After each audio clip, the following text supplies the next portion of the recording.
Good morning. My name is Alan Hernandez, and today I'm going to be talking about someone who played a major role in the Progressive era.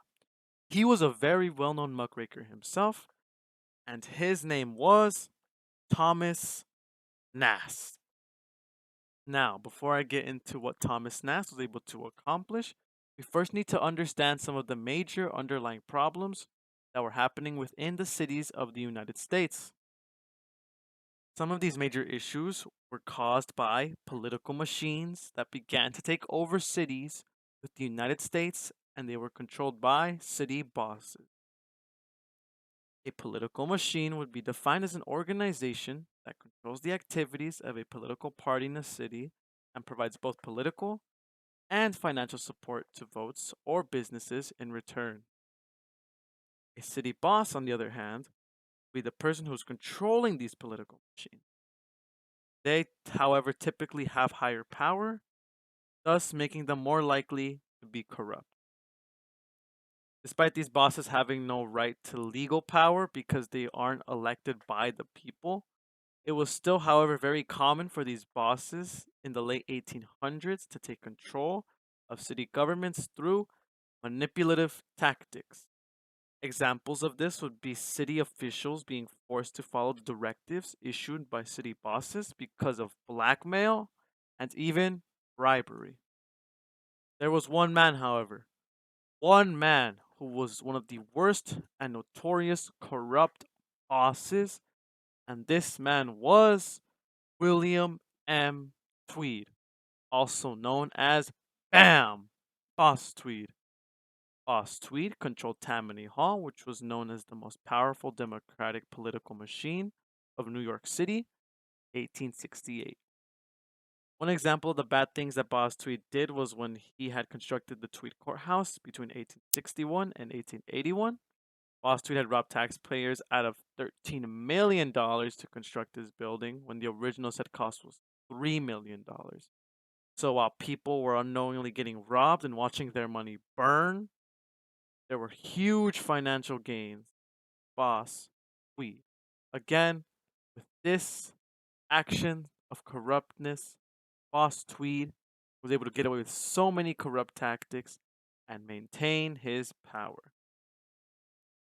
Not to mention, Boss Tweed was more than just the boss of Tammany Hall, as he was the Commissioner of Public Works and State Senator. In his state of power, he had basically controlled everything from judges, mayors, governors, and even newspapers. He controlled the 10th National Bank, was the third largest landowner in New York City, and he even controlled the New York Printing Company. In other words, it's basically saying that Boss Tweed has large amounts of money, has so much access to power, and with all of this, more importantly, he has complete control over the people of New York City. The question rises, however, how do you stop someone with this much power? Lucky for New York City, they had a hero willing to step in and put an end to these city bosses and political machines. Someone who they could count on. Someone who could take down Boss Tweed once and for all. A sense of light, a sense of hope. This man, so great. He had so much power. Not only that, but he also had so much responsibility. And that man was Thomas Nast. Thomas Nast was someone who wanted to not only change the power structure within the United States and the cities within it, but he also wanted to make a change through his political cartoons. His goal was to utilize his artwork to expose the true nature of political machines and city bosses, but he mainly wanted to send a message by challenging Boss Tweed head on.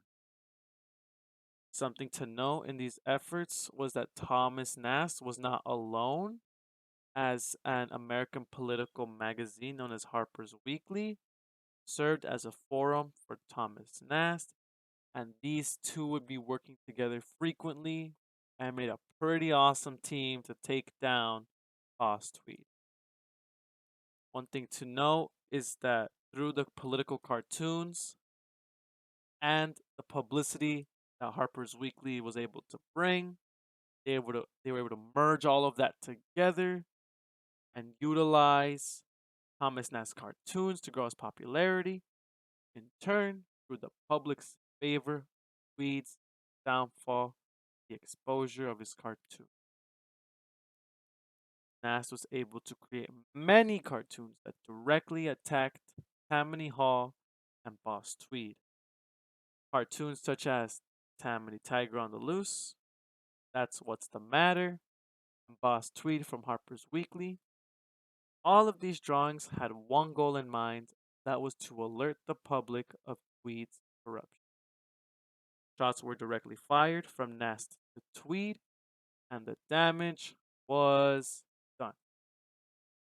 The public was so infuriated by the discovery of this news and so outraged that they had completely turned on Boss Tweed. The all once powerful and mighty Boss Tweed began to fall apart.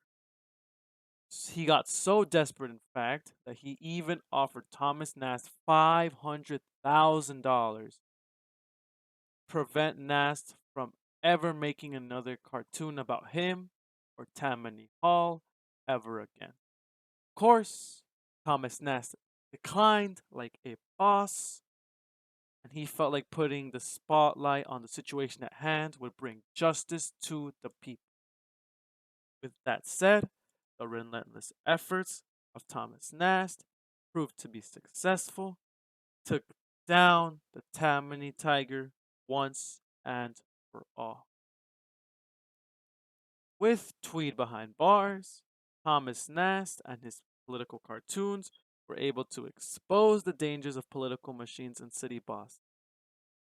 This helped the country realize what kind of issues political machines brought and the urgency at hand needed to take them down. Thanks to the awareness of Thomas Nast, the United States was able to have a pavement follow as Nast was able to bring justice to corruption, finally restore some of the United States democracy. Thank you for listening. I hope you have a wonderful day.